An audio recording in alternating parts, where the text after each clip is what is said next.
नमस्कार और मेरा नाम रंजीत है। सीतामढ़ी में राजस्थान की धरती से चलकर एक ऐसे शख्स पहुंचे हैं, उनसे हम सीधा बातचीत करेंगे। दरअसल वे पैदल यात्रा पर निकले हैं और मई में ही उनकी यात्रा की शुरुआत हुई थी और वो तमाम दर्शनीय स्थल है, ज्योतिर्लिंग है, उनके दर्शन कर रहे हैं और आज सीतामढ़ी में पहुंचे हैं। देर रात्रि में उनका आगमन हुआ है, सीधा उनसे बातचीत करेंगे। सीतामढ़ी में पहुंचे हैं, कैसा महसूस हो रहा है, पहले ये बताइए। बहुत अच्छा लग रहा है मेरे को। मैं सबसे प्रथम तो सीतामढ़ी के सभी वासियों को धन्यवाद देता हूं। कब आपकी यात्रा शुरू हुई थी और इसका क्या मोटिव है? मेरी यात्रा 22 मई 2023 को उज्जैन महाकाल से स्टार्ट हुई है, जो मेरी यात्रा 22 मई 2024 तक समापन होगी। और मेरी यात्रा 12 ज्योतिर्लिंग 4 धाम जम्मू कश्मीर से कन्याकुमारी की मेरी यात्रा है। और मेरी यात्रा का जो पर्पज़ है, सर्वप्रथम मैं बताना चाहता हूं कि मैं जिस मकसद से निकला हूं कि मेरी यात्रा जैसे गौ माता को राष्ट्रीय माता का दर्जा दिलाना, ये भारत अखंड हो और विश्व में सुख शांति फैले, आने वाले विनाश से लोगों को निजात मिले, कलयुगी विनाश से, और हमारा धर्मार्थ साधु संत जो है उनकी रक्षा हो। और यही मेरा संकल्प है और यही मेरी यात्रा की उपलब्धि है।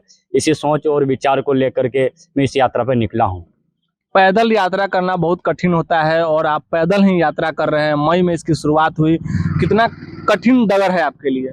देखिए, मेरे लिए यह बात बहुत सराहनीय है और इसके बाद इस बात के बारे में आपको बताना चाहता हूं कि मेरी यात्रा में कोई कठिनाई उत्पन्न नहीं हो रही है और मेरे चलने में कोई कठिनाई नहीं है। मुझे कोई जिज्ञासा उत्पन्न नहीं हो रही है, कोई टेंशन नहीं है।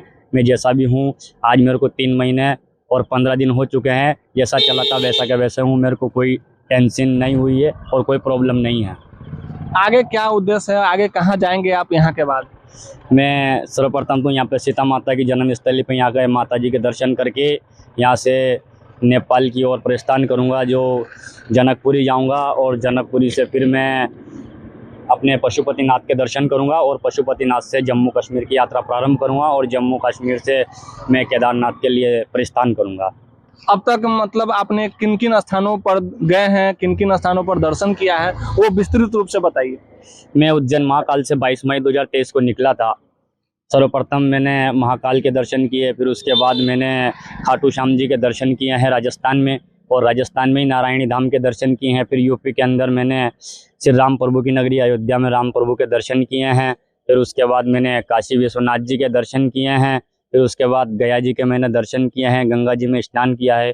फिर वहाँ से चल करके मैं बैजनाथ धाम पहुँचा हूँ, वहाँ पे मैंने दर्शन किया और वहाँ से मैंने प्रस्थान किया।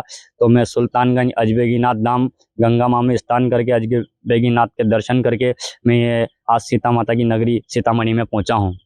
विश्राम स्थल कहाँ होगा बाबा, कहाँ ठहरेंगे आप? सीतामढ़ी पहुंचे हैं और यह रात का समय है, रात में आप सीतामढ़ी पहुंचे हैं। देखिए, आज का विश्राम तो मेरा भैया जी के यहीं रहेगा।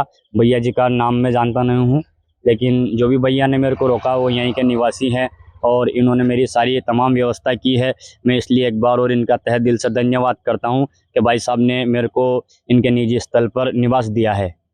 आपके बैग पे एक हिंदुस्तान का झंडा भी है, तिरंगा है, उसको लेकर आप चल पड़े हैं, हाथ में शिव जी का है, कितना उत्साह है?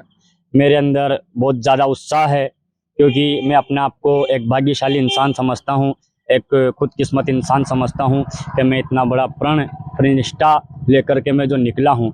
देखिए, मेरा दायित्व है, सर्वप्रथम मुझे खुशी इस चीज़ की होती है कि सर्वप्रथम तो हमारे जो दादा गुरु हैं, मेरे से बड़े हैं, और हमारे राजस्थान में तो बड़े को दादा का दर्जा दिया जाता है। तो हमारा दादा गुरु है, हमारे देवकी नंदन ठाकुर जी हैं और हमारे वीरेंद्र शास्त्री जी है बागेश्वर धाम वाले।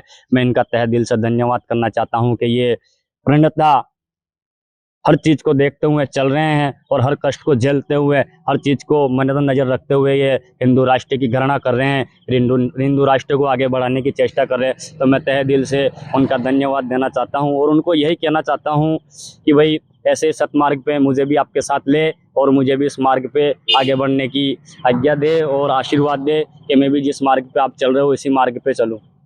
यात्रा में कितना कठिनाई हो रहा है? कई जगह पर तमाम लोग मिलते होंगे, किस तरह का रिस्पांस लोगों से मिल रहा है? देखिए, 22 मई 2023 से जब मैं चला हूँ तो आज मेरी यात्रा को मैं तब बता रहा हूँ मैं आपको 3 महीने और 15 दिन आज व्यतीत हो गए। ऐसी मुझे कोई दिक्कत नहीं आई है और अगर कहना भी चाहता हूँ तो थोड़े विद्रोही लोग हर जगह मिल जाते हैं। ऐसी कोई बात नहीं, तो उनके बारे में मैं कुछ नहीं कहना चाहता हूँ। विद्रोही लोग मतलब क्या परेशानी हुई कुछ? परेशानी तो क्या है कि मेरे पास जो बैनर था, उस बैनर को कोई अज्ञात आदमी के जरिए वो बैनर को छीन कर ले गए हैं। जो मैंने बैनर जो लगा रखा था उसको खोल करके ले गए। ऐसे यात्रा में व्यवधान डालने की प्रयास किया गया। हाँ, मेरी यात्रा को रोकने की कोशिश करी गई है, यात्रा को कष्ट देने का सिस्टम रचाया गया है, और काफ़ी लोग ऐसे मिलते हैं जो मेरी यात्रा के ऊपर सवाल उठाते हैं, मेरे को रोकने की कोशिश करते हैं, या महादेव जी के ऊपर सवाल उठाते हैं। काफ़ी लोग, एक और अभी चल रहा है तमिलनाडु वाला, उसके बारे में भी कहना चाहता हूँ कि उसने हमारे सनातन धर्म पे जो आवाज़ उठाई है, सनातन धर्म को नष्ट करने की कोशिश की है। उसने बताया कि भाई डेंगू मलेरिया इसको जैसे ख़त्म किया जाता है, कोरोना को जैसे ख़त्म किया जाता है, इसी प्रकार सनातन धर्म को भी ख़त्म कर दिया जाए। तो ऐसे विद्रोही जो लोग हैं, जो विद्रोही करते हैं, इनके साथ सरकार कड़ी से कड़ी कार्रवाई करे और इनको कड़ी से कड़ी सजा दे। मैं यही कहना चाहता हूँ। और सनातन धर्म की ओर लोग आकर्षित हो, सनातन धर्म की ओर बढ़े, हिंदू राष्ट्र की ओर बढ़े, और गौ माता को राष्ट्रीय माता का दर्जा मिले, अपने माँ के रूप में लोग स्वीकार करें, गौ माता को पाले। मैं तो यही कहना चाहता हूँ। यात्रा का अंतिम पड़ाव कहाँ होगा? मेरी यात्रा जब लास्ट पड़ाव मेरी यात्रा को ओमकारेश्वर होगा। जब मेरी यात्रा 22 मई 2024 में समापन होगी, ओमकारेश्वर में मेरी यात्रा का लास्ट पड़ाव रहेगा। क्या नाम हुआ आपका? मेरा नाम बलराम सेन है। मैं ग्राम देवनगर, तहसील बकानी, जिला झालावाड़ का रहने वाला हूँ, राजस्थान में। तो हमारे साथ बातचीत के लिए मौजूद थे ऐसे शख्स जो राजस्थान की धरती से चल के आए हैं, और वहां उन्होंने पहले उज्जैन से इसकी शुरुआत की, और तमाम जो ज्योतिर्लिंग है, दर्शनीय स्थल है, वहां पहुंचकर भगवान की पूजा अर्चना कर रहे हैं।